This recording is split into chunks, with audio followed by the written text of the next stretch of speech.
All right. So I'm going to go through part 4 of Elliot Temple's grammar article and do the exercises. So part 4 is about sentence outlining and question-based analysis. So these are a couple of techniques in order to be able to better understand sentences.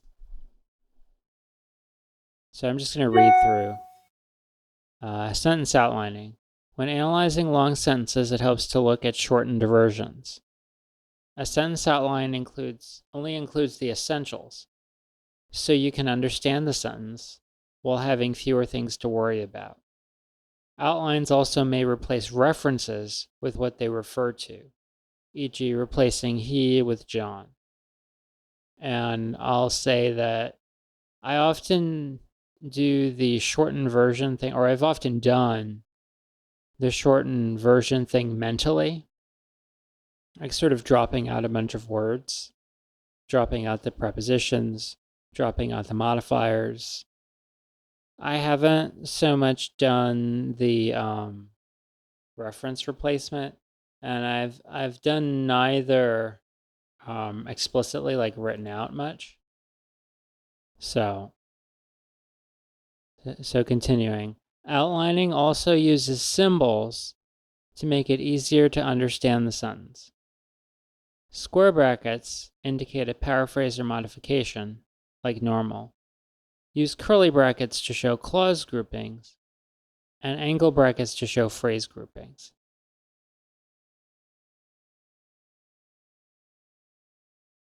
It's up to you to decide what type of outlining is useful. You can shorten a sentence, add grouping symbols, or both. What's essential? Verb, subject, object, complement. What's inessential? Most modifiers. But sometimes a modifier like not is too important to leave out. You have to use your judgment. And I actually criticized somebody on List. I think it was just because his outline left out like a negation word, like not. I forget the exact example, but I said that basically his outline was disconnected from the text that he was outlining because he omitted too much. And that's, I mean, it's not an exact, deciding what to drop is not an exact sort of thing. Like you have to think about it. You have to make judgments. It's not something you could, just have a computer do easily, I guess. But yeah. So, what about conjunctions? When a conjunction joins two clauses, keep both clauses in the outline by default. You can leave a clause out and the conjunction that joined it if you judge that it's an essential detail.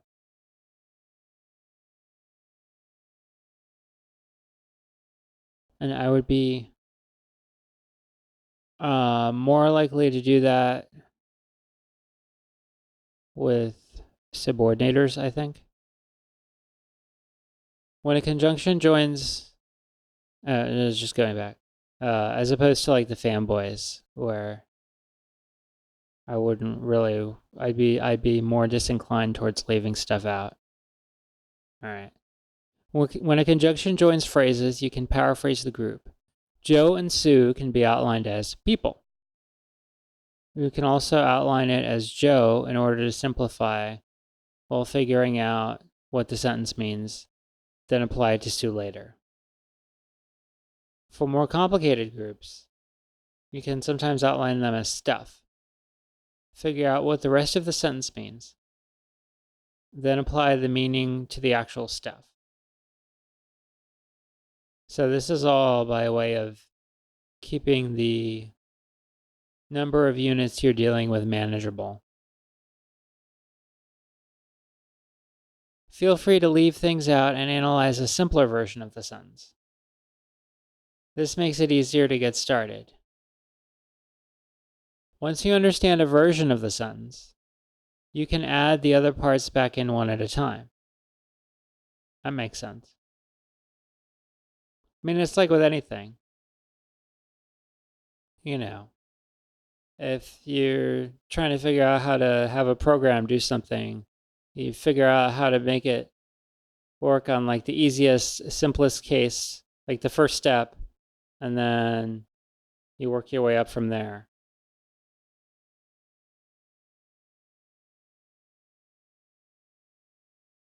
So you can outline a clause as part 2 and ignore it until later. This makes sense when it's important, so you don't want to leave it out, but you want to focus on understanding part 1 first. Right, that makes sense. You don't have to you don't have to deal with everything at once. You could choose what you want to deal with and order it systematically. You can also outline a clause as part 1 after you understand it. I think this should be a semicolon. That's minor. I'm still gonna make a note about it though.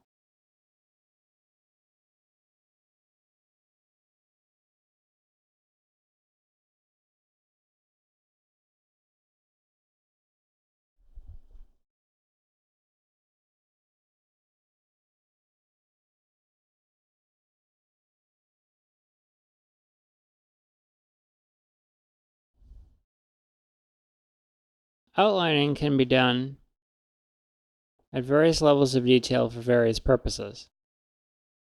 When you treat red ball as ball, you're using an outline, summary, paraphrase, short version of a phrase. Yeah, and that's something I've done mentally all the time. Outlining each phrase in a clause creates an outline of the clause. Outlining each clause in a sentence outlines or creates an outline of the sentence. Similarly, you can get an outline of a paragraph by outlining each sentence inside the paragraph. When outlining a paragraph, you'll find some clauses and even whole sentences are inessential to the paragraph's meaning. So you can leave them out even though you would have kept them when outlining an individual sentence. So, outlining paragraphs helps you see a short version of them and understand their meaning as a whole. Paragraph outlines also make it easier to think about multiple paragraphs at once so you can understand the overall meaning of that group of paragraphs. So basically by omitting more details, you can understand the meaning of a group of whatever it is you're looking at better. And one comment I have is that if you're watching this video and reading this may seem kind of obvious, but it's really not.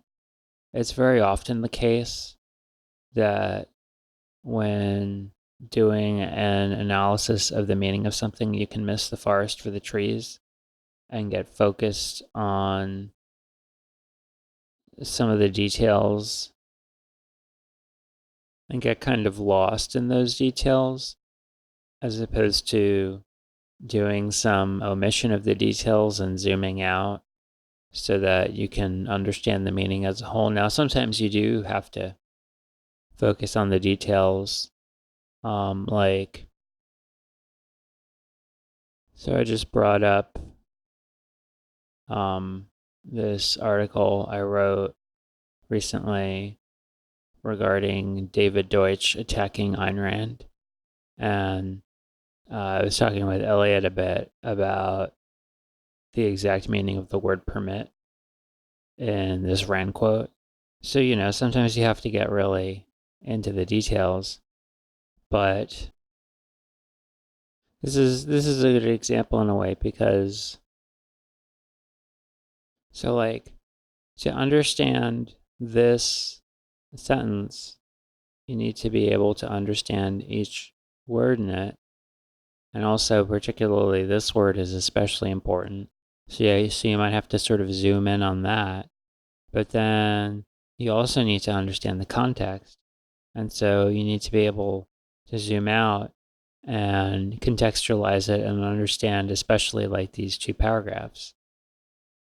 And at an even broader level, you need to be able to zoom out and incorporate some other themes that Rand talks about from some other essays and whatnot, and sort of import them into your reading of this essay and apply them. So it's like, you wind up start by zooming in on this sentence and even on individual words at one level, and then you drop some of the details of these 2 paragraphs so you can hold in your mind the principle of these 2 paragraphs, and then you drop some details and you zoom out to an even higher level, thinking about like Rand's work as a whole, so that you can hold some of that in your mind. So continuing on with the article, Elliot writes a tip. As a writer, try to write text which is easy to outline. The fewer changes are required to get a nice outline at every detail level, the easier the text is to read and understand. It helps if you minimize how much you put groups inside other groups, called nesting. A phrase inside a phrase is fine, but a phrase inside a phrase inside a phrase can get confusing, and even more nesting is worse. So, outlining examples. John quickly threw the large, dark red ball after he ate a large lunch. I'm doing this mentally, and I haven't really looked at I've looked at the whole essay before, but I haven't looked at this part in a while. So, I would say, John threw the ball after he ate lunch, or John threw the ball after lunch. So I would drop, let's see, or maybe I would keep John threw the ball, and then the essential words here. And I would drop, so from this clause, I basically drop everything except like I keep the subject, the verb, the object, this article, determiner word, and then from this clause, I keep the conjunction and the object. And why do I omit so much from here? Well, large, I think, is not a very important word, but I omit he ate. So I think it's implied, like we're talking about John, so we don't really need the he. And then, since we're talking about lunch, like I think it's implied that that's what you do with lunch, is you eat it, or you eat during. It depends if you're talking about like lunchtime, or because you could meet someone for lunch, and that means more like, I mean, you generally eat, but it's more about the time which you're meeting them. But although I suppose that if I omit that much, then it might be unclear whether I'm talking about the time or like an actual lunch. Because if I just say, let's see. Right.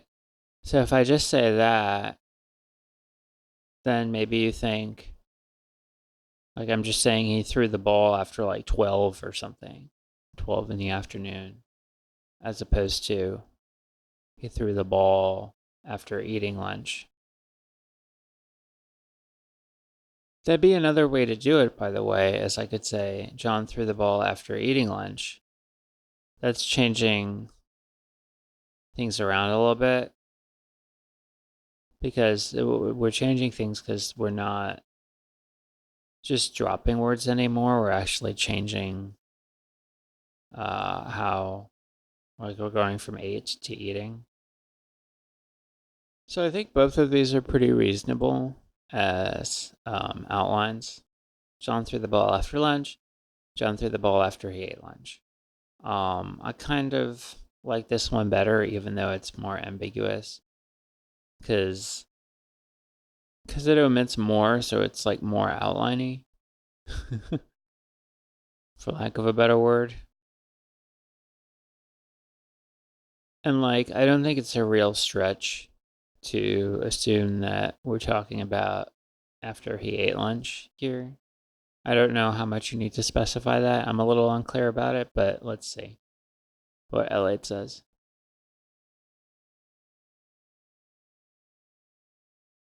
Right.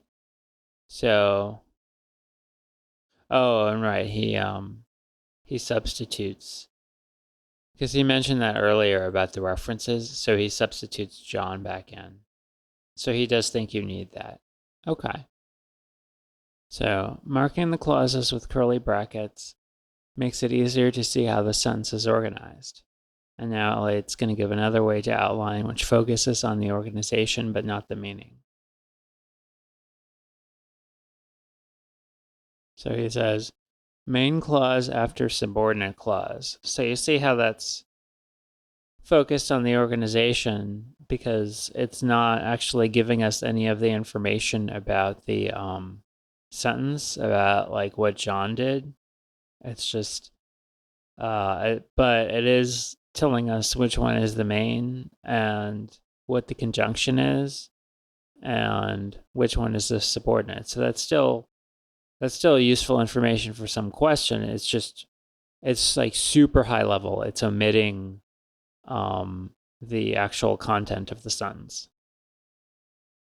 So then Elliot says, marking clauses and phrases in the full sentence can also be helpful for seeing the sentence's organization.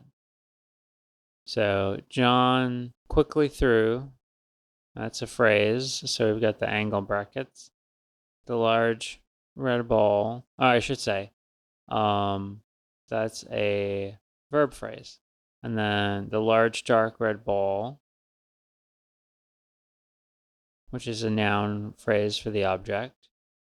And then after he ate, and then another noun phrase for the object in the subordinate clause. The adjective phrase dark red is nested inside. Yeah, I blew right past that. Is nested inside the noun phrase, the large dark red ball. So yeah, there's separate angle brackets. You see these. This is like the inner, and then this is the outer phrase, so to speak. So nested phrase and big picture noun phrase. Right, so dark red is an adjective phrase. That makes sense. This adjective phrase is a modifier for ball, not a separate thing. Note that dark is an adverb which modifies red, right?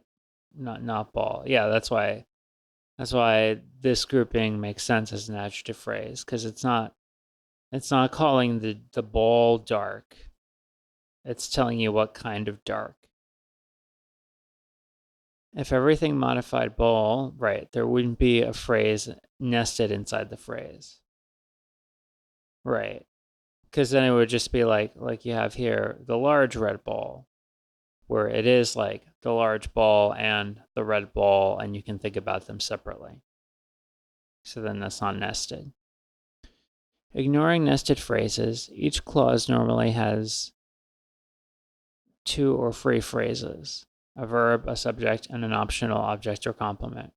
Right. So John is like a noun phrase, but we didn't mark it in angle brackets because it's just one word, so it's kind of unnecessary. But if you want it to be super clear and super consistent throughout, you could have John in angle brackets, yada yada, after he in angle brackets, ate in angle brackets, and so on. They fit the standard sentence pattern from part 1. Those phrases can often be outlined with 1 word each, allowing a clause to be outlined in 2 to 3 words. Sometimes clauses have more than 3 phrases because a modifier isn't next to what it modifies, or because it modifies the whole clause. When something is split from its modifier, you can move the modifier to get a nicer outline.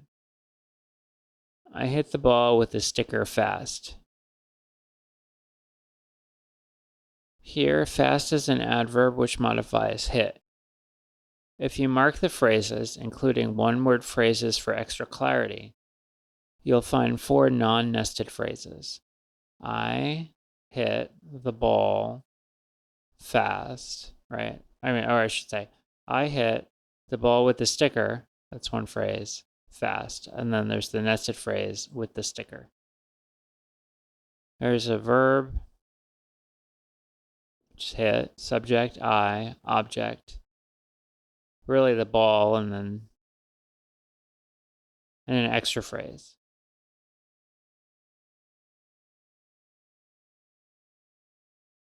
Right, so I was just saying, like the ball is the important thing, and then with the sticker is just telling you which ball.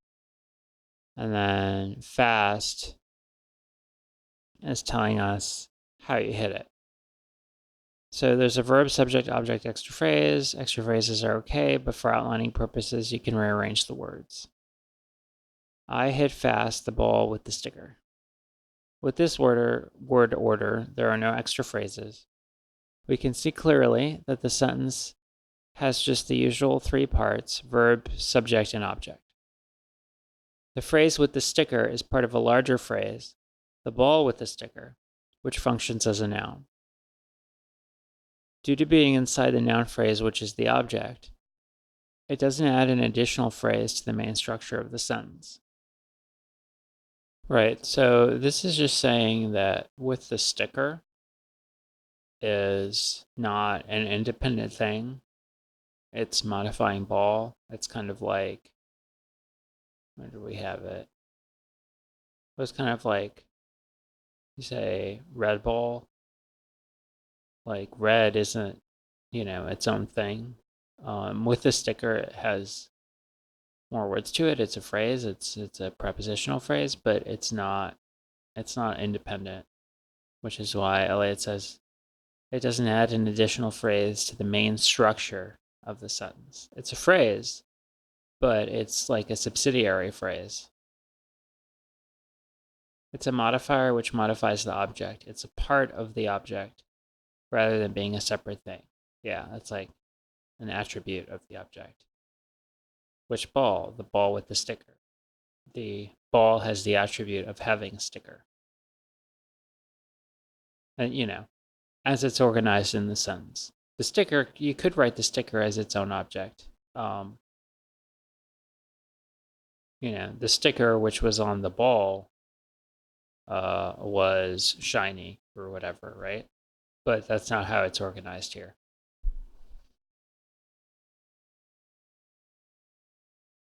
You can also rearrange clauses as convenient.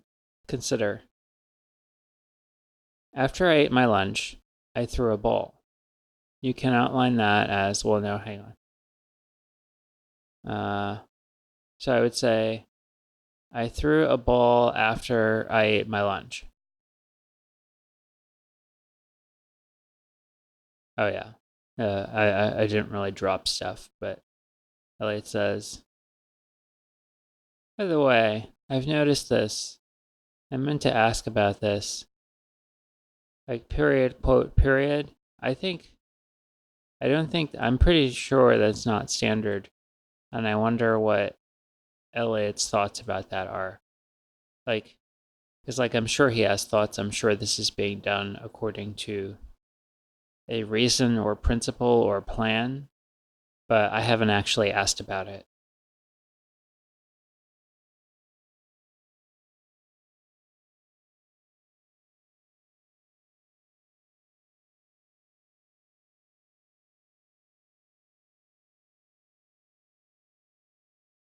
So I just asked Elliot a question about this in this whole outline thing I'm doing regarding the, the punctuation of sentences that are being quoted and that have internal punctuation already. Okay. So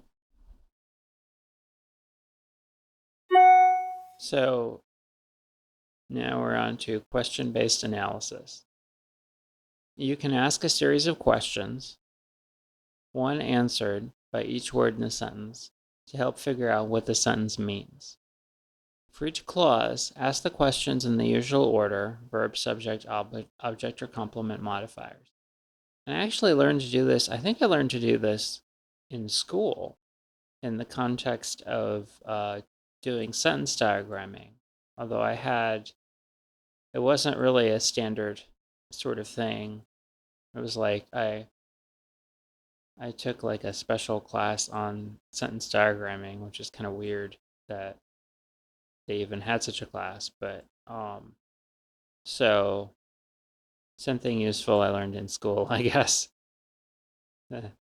There's always an exception. The point is to figure out what the main piece of information provided by each word is.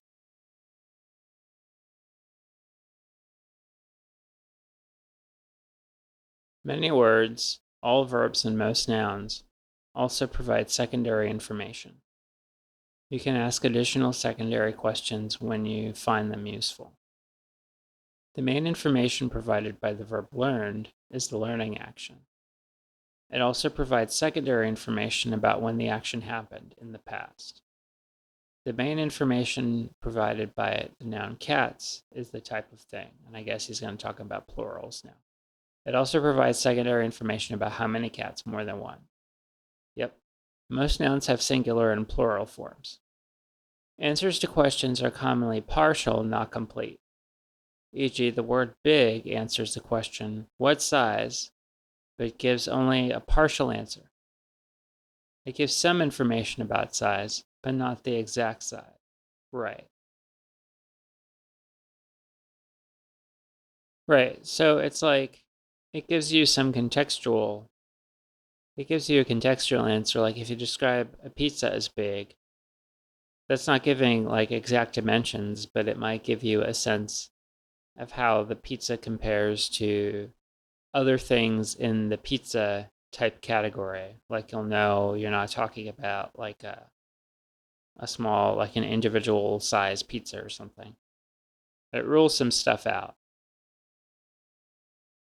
Every word you read is a clue or hint about what the writer means. It's your job to put all the clues together to guess the meaning. Going through a sentence with a series of questions will create a list of each piece of information that the sentence gives you. Every word has a purpose, unless the writer made a mistake, so don't ignore words.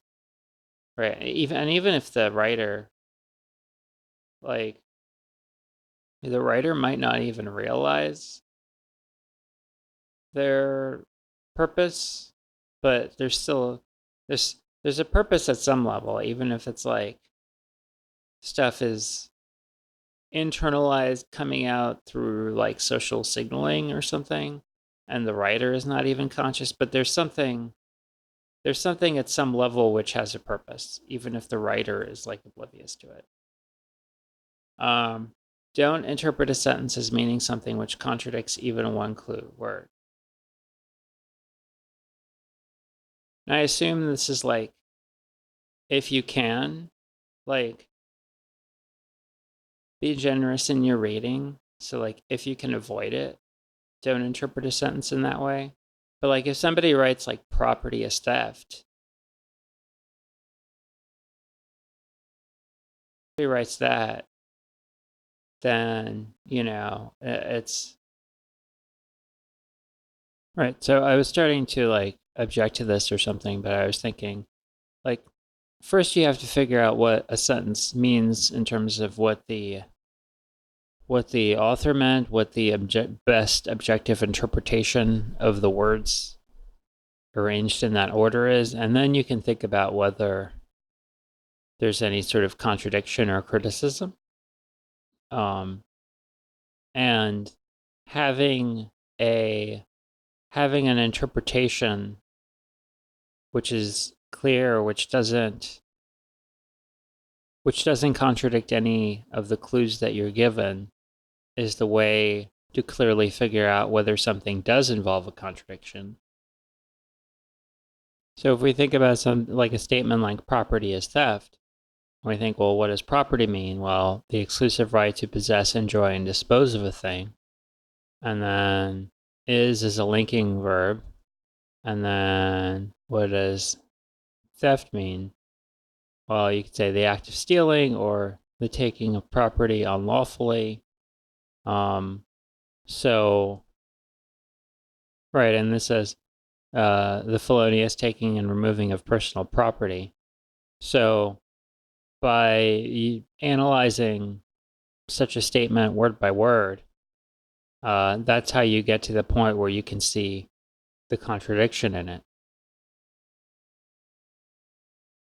If we interpreted such a sentence as property is theft in a sort of a gisty way where we read it as like, oh, being rigid about property rights is bad or something, then we would be contradicting, we would be interpreting that, the meaning of that in a way which contradicts the actual specific meaning of the words. And so the internal contradiction of the statement would not emerge. Okay. So example question-based analysis.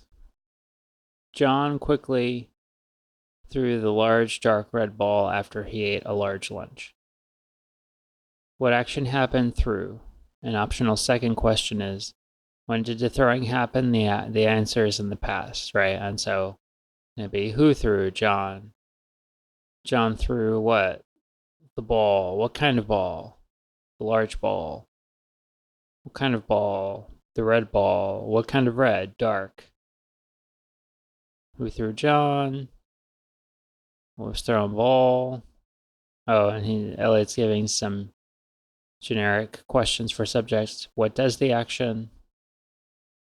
For objects, what is acted on? So right, what action happened? What does the action? What is acted on? How is the throwing performed? Quickly. Oh yeah, I think I focused on the object and sort of blew past that. What color ball? Red. What type of red? Dark. What size ball? Large. What ball? The. Yeah, and I often skip over articles too. When was the throwing happening? After. What action? After what action happened? 8. Right. So now we look at the conjunction, and then because Elliot starts his analysis with the verb, is his clause analysis, which I think makes sense, although I still often kind of start with the subject. Like, I don't have an objection to starting with the verb, it's just like long ingrained habit of starting with the subject.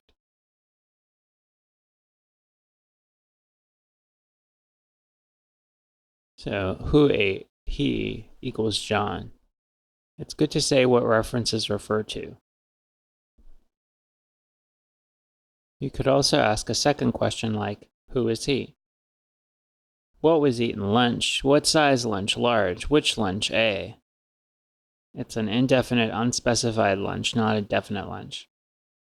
So we've now identified the main purpose of each word in the sentence. This helps us think it through and provides a list we can refer to.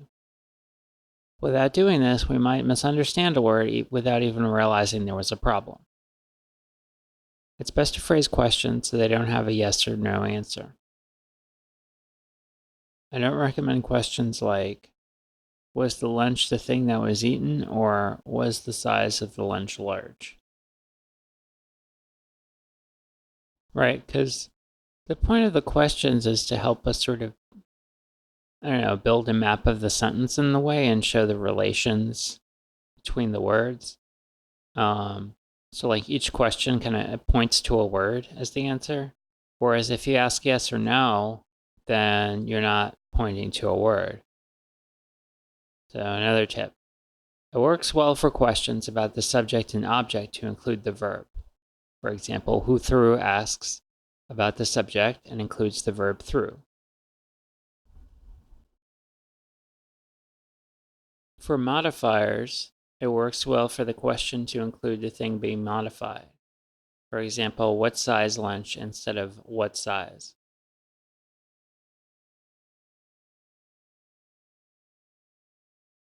And I think this makes sense because, like I was saying, the purpose of the questions is to sort of help you build a map of the relationships of the words within the sentence. And so at the highest level, like for the verb tells you who is doing the verb, like who's performing the action, and what's receiving the action. So it makes sense that the way to frame questions about the subject and the object would be to include the verb. And whereas with modifiers, they're modifying something, so you'd want to include that. So, conclusion of part 4. Every word in a sentence provides information. It's useful to know the purpose and meaning of each word. You can review this as a series of questions and answers. Besides having individual meanings, words are organized into groups. Outlining helps us see and I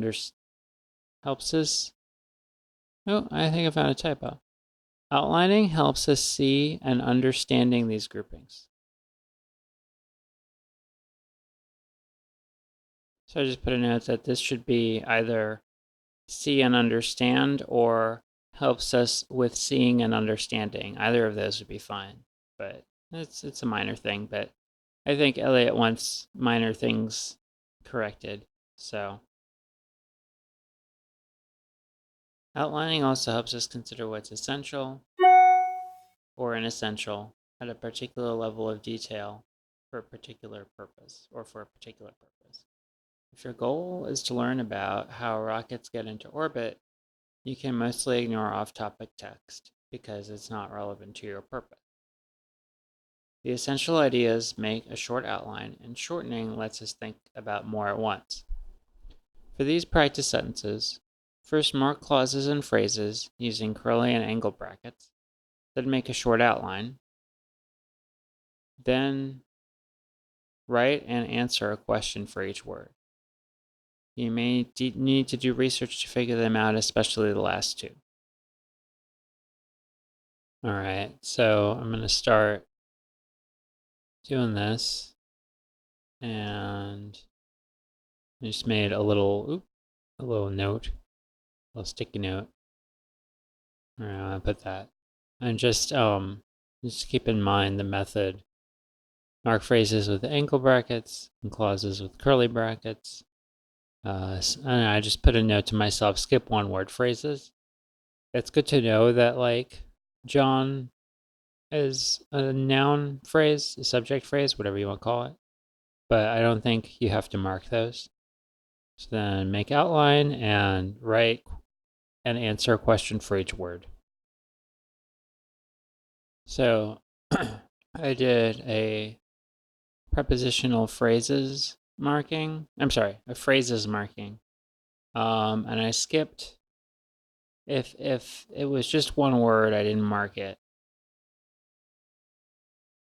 So the initial thing was John, pet. Well, maybe I should mark the ones with just one word, at least for this initial thing. All right, so I rewrote this, marking all the phrases. And note, there's only there's only like one clause. So there's no clause markings because that seemed unnecessary. So phrase markings. So as the sentence is, I put John is, the subject, the noun phrase. This is the verb phrase. His dog and cat. Oh, actually. So just to say something explicitly, so as I think about it, key sentence structure elements like the subject, the verb, the object, the complement, those can be phrases on their own if they're just one word. But if you have something like his, that's not going to be a phrase on its own. You can have where you get like a multi-word modifying unit that has its own modifiers, like dark red. That could reasonably be interpreted as a phrase, but just one word on its own, one possessive adjective or determiner, or whatever we want to call this, that is not going to be a phrase. So, John pet his dog and cat with vigor. And dog and cat is basically, this is one unit because it's with this conjunction. So it's like one conceptual thing, basically. Even though, John is petting two entities, in terms of the grammatical analysis of the sentence, it's like one conceptual unit. And so you could just even think of it like dog if you wanted to, or cat. And so since that's one unit, then this is just like sort of his dog in a sense. And so that's one phrase. And then we've got the with vigor at the end, which is an adverbial prepositional phrase. And so I did a rewrite, and I actually changed the rewrite a bit as I was looking at it. So if we pull this with vigor over to the left to be with verb, then we have John, and I'll just analyze the other stuff first. So John is the subject, and then the object is his dog and cat still. And then with this, we have a verb phrase. And I think the whole phrase is, as I've written it here, with vigor pet. That's the grouping. This is the verb plus the modifiers. And by the way, Elliot mentions that standard terminology uses the term verb phrase to mean predicate, but I'm using it here. I'm following Elliot and using verb phrase to mean just like the verb plus the modifiers that modify the verb. So we've got this, so using that terminology, we've got this verb phrase with vigor pet. And then within that, we have this adverbial prepositional phrase with vigor. With is the preposition, vigor is the object of the preposition, but together they mean vigorously, essentially. That's the meaning here. And vigorously, of course, is an adverb. So vigorously, John, one way of looking at this, John vigorously pet his dog and cat. So this is my outline. I'm just putting John, pet, dog, and cat. I'm omitting basically the his dog and cat and the with vigor, because I think those are inessential.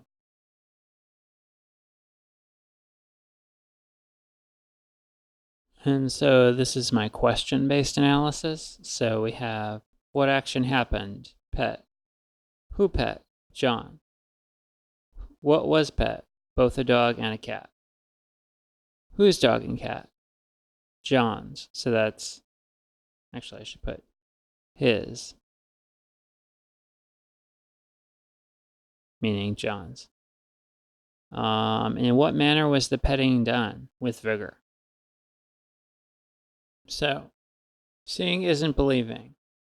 So first thing is, so this is all one clause, so I'm not going to bother with that. Oops. So I think for this case, every word is essential. Like, even though, so I marked the, I expanded out the verb phrase and I marked it as a verb phrase. And there's no nested phrases because we just have one word modifying the verb. And I this is just indicating I modified that I changed the form of it because I went from isn't to is not. But so, like, we have the subject, we have a linking verb, we have a complement, and then we have this adverb, which is a negation word, which is really critical. So you can't, even though normally I would drop adverbs, you can't drop not. So every word is essential. And so the outline basically is the sentence. Like you could say like, you could do an outline where you just write like subject, linking verb, complement or something. But in terms of an outline which would keep the existing words, I think this is pretty, like this sentence was essentially given to us pared down already. So I know that Elliot says not to frame stuff in terms of yes, no, but negation words are sort of a weird case. So I'm just going to say, as I'm doing my question-based analysis here, what is the linking verb is the linking verb negated? Yes. So I'm a little confused as to the ideal way to go about doing, excuse me, doing question-based analysis on linking verb situation. So yeah, I don't know. I'm not gonna worry about it too much. I'll just, when I'm done with this, I'll just post it and get feedback. Cause like, by the way, just this is a side comment, but I've noticed people on the list, not just, but I think maybe Anne did it too, like omitting negation words from their outline. And like, I mean, there's different ways you can outline, and there's some choice there. And I think I'm often jump to thinking something is wrong when it's just like a more of an optional thing, or like one could validly just have an outline that's just the core structure words of a sentence, just like the subject, the verb, the complement, whatever. There's nothing wrong with that. But I do think if you're trying to have an outline that is like the essential elements of the essential words in a sentence that are necessary to understanding something like the core meaning or something along those lines, then negation words are, I think, really critical. If they're like right on the verb. Like you could have negation words in other places, and then it wouldn't be like if you had a sentence that was like, I like to get deep dish pizza, comma, but not often, or something along those lines. And then that's not really that not doesn't really matter so much.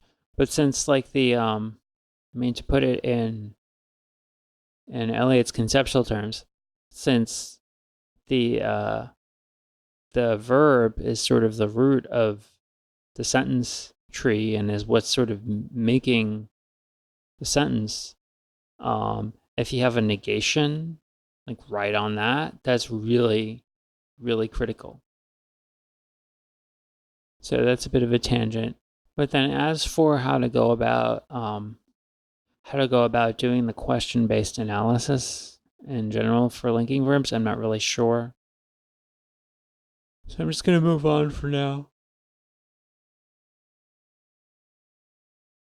So my outline is basically the sentence again, except I substitute in a reference. Instead of it, I just put philosophy. And the reason that I did it this way is I thought like all the words were kind of essential. I thought about leaving out thinking, but thinking seems like a really important qualifier here. It's different. Like the speaker is saying, I like philosophy because philosophy involves thinking methods. So it's not just methods. It's not like, I mean, cooking has methods, but there's a particular thing about the methods involved in philosophy that they like. It's not like this says, I like cheeseburgers because they are really tasty. And you could say, okay, well, really is not really essential. But I thought thinking was more essential here. All right. So for my question-based analysis, I said, first clause, what action happened like? What liked I like? What did I like? Philosophy. Why did I like philosophy? Because that's my attempt to integrate the conjunction. So then the second clause, what action happened involves, what involves philosophy? What does philosophy involve? Methods. What sort of methods? Thinking methods.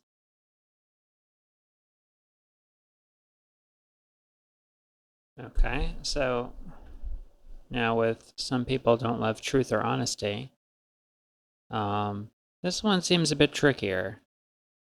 So for the question-based analysis, so at least for the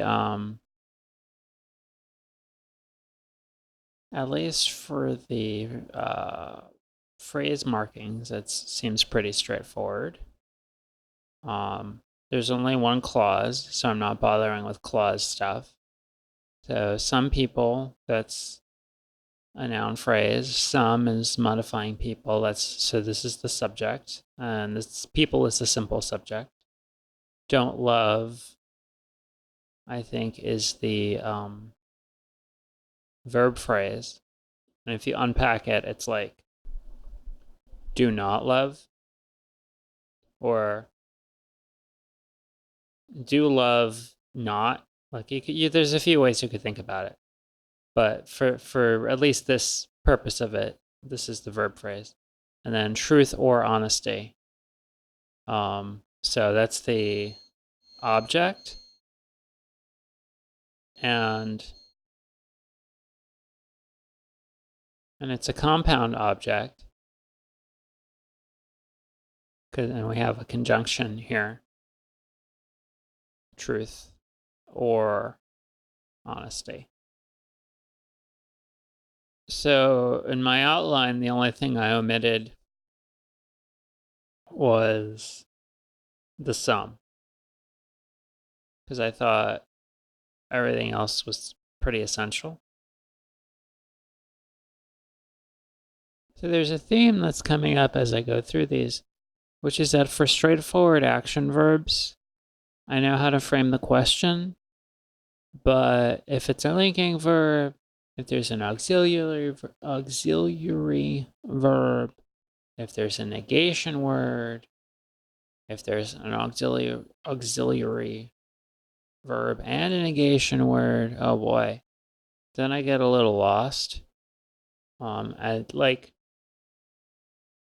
still basically know what to do, but just getting a framing of a proper sounding question becomes a bit more difficult and challenging for me. So I did my outline. So what is the verb do love? Is it negated? Yes.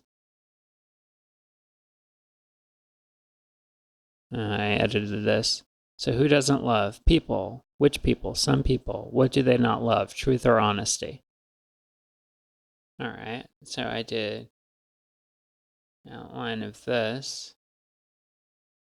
So the first thing I did was the phrase and clause groupings. So I think this whole thing is a clause, and so is this whole thing. And then we've got John and Olivia's the noun phrase. Enthusiastically sang is the verb phrase. Their favorite songs is like the object phrase. I think on the stage is not part of this because it's really attached to, well, it's really connected to the verb. And one way you could tell this is you could move it around. Like if you said on the stage, John and Olivia enthusiastically sang their favorite songs, that would be okay. So this is actually its own little adverbial prepositional phrase right here. Then we've got the conjunction. And then this whole clause. So singing well, which is a gerund. Well, this is a gerund. This word is a gerund. This is a gerund phrase. Well is an adverb modifying singing, which it can do because gerunds can take adverbs. Wasn't the verb. Well, it's a verb, and then if you want to treat not as an adverb, but this is a verb phrase. Enough is a complement. And then I'm not sure if I actually grouped this correctly. I might have to change this because I think this is all together.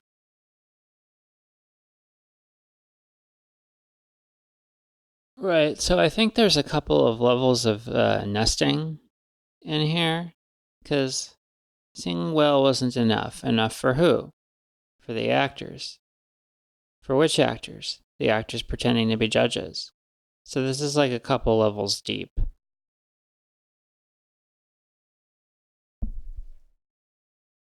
Right, and so like this is enough means like sufficient. And then this is a prepositional phrase, so it's an adverb prepositional phrase because it's modifying an adjective. And then this is a participial phrase modifying the object of a preposition. Then we have my outline. So I drop a bunch of stuff. And I just reduce it to John and Olivia sang songs, but singing was not enough. And then question-based analysis. What happened? Sang? Who sang? John and Olivia. How did they sing enthusiastically? What did they sing songs? Which songs? Favorite songs? Whose favorite songs? Their, meaning John and Olivia's favorite songs. Where did they sing the songs? On stage. Which stage? The stage. And then clause 2, linking verb was. Is it negated? Yes. Well, it wasn't, because it's a negated verb. So that's how I phrase the verb. Singing. What kind of singing? Singing well. What wasn't the singing enough? Enough for who? Actors. Which actors? The actors. Actors doing what? Pretending. Pretending what? To be something. To be what? Judges.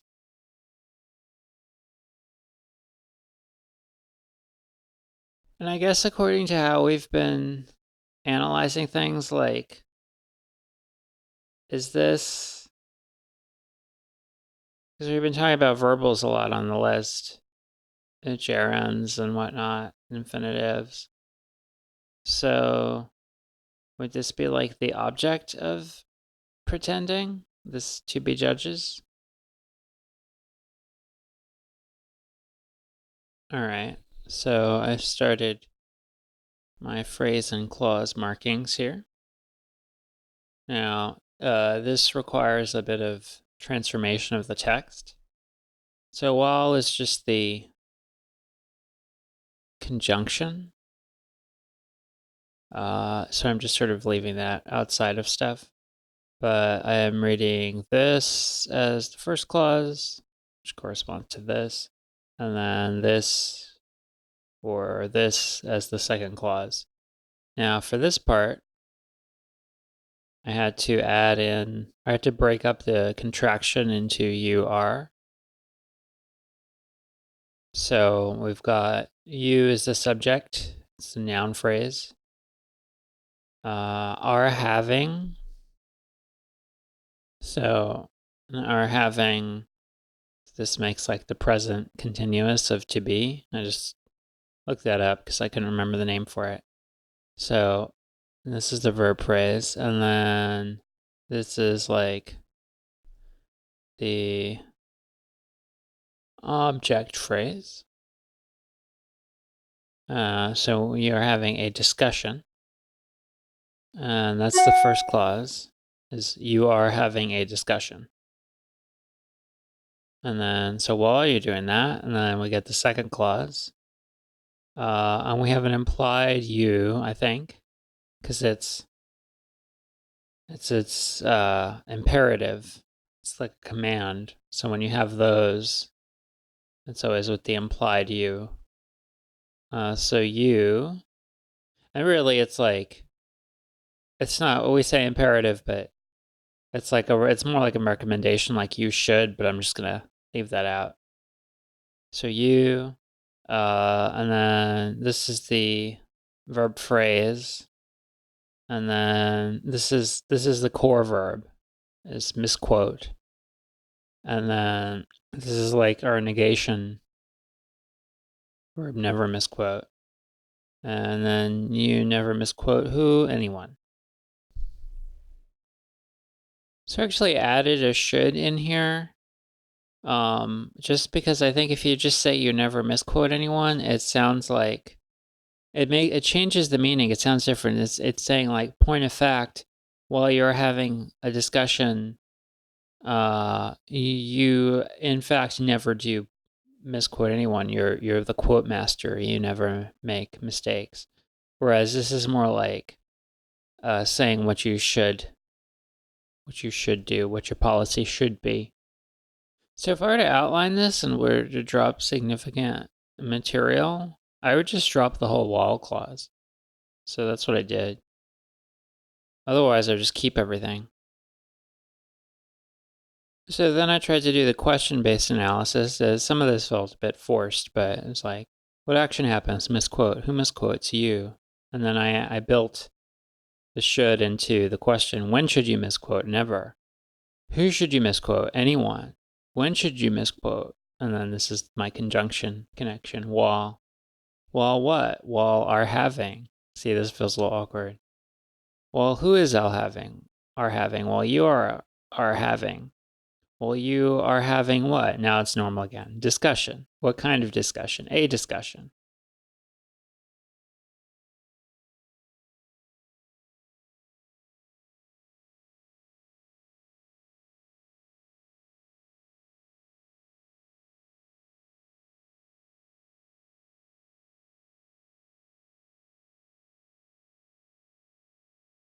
Oh, yeah, Elliot said you might need to do research on these last two, didn't he?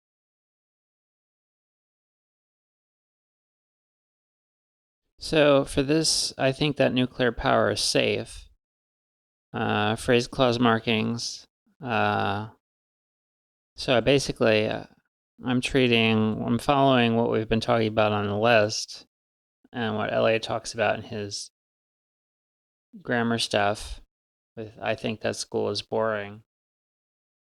And so I'm treating this subject, verb, or noun phrase, verb phrase, object, noun phrase, verb phrase, complement.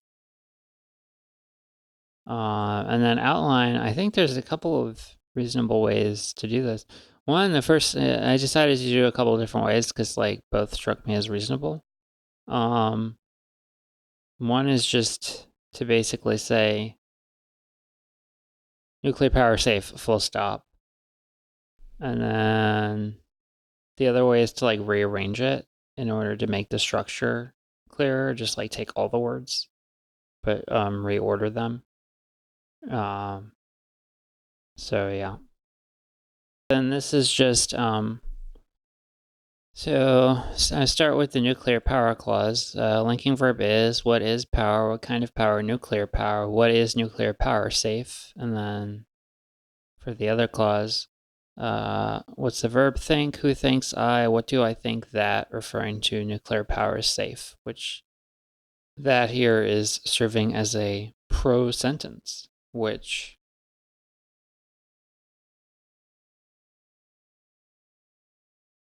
you can actually find in the 1828 Webster's Dictionary, pro sentence. So that's cool. All right, I'm going to call that a video.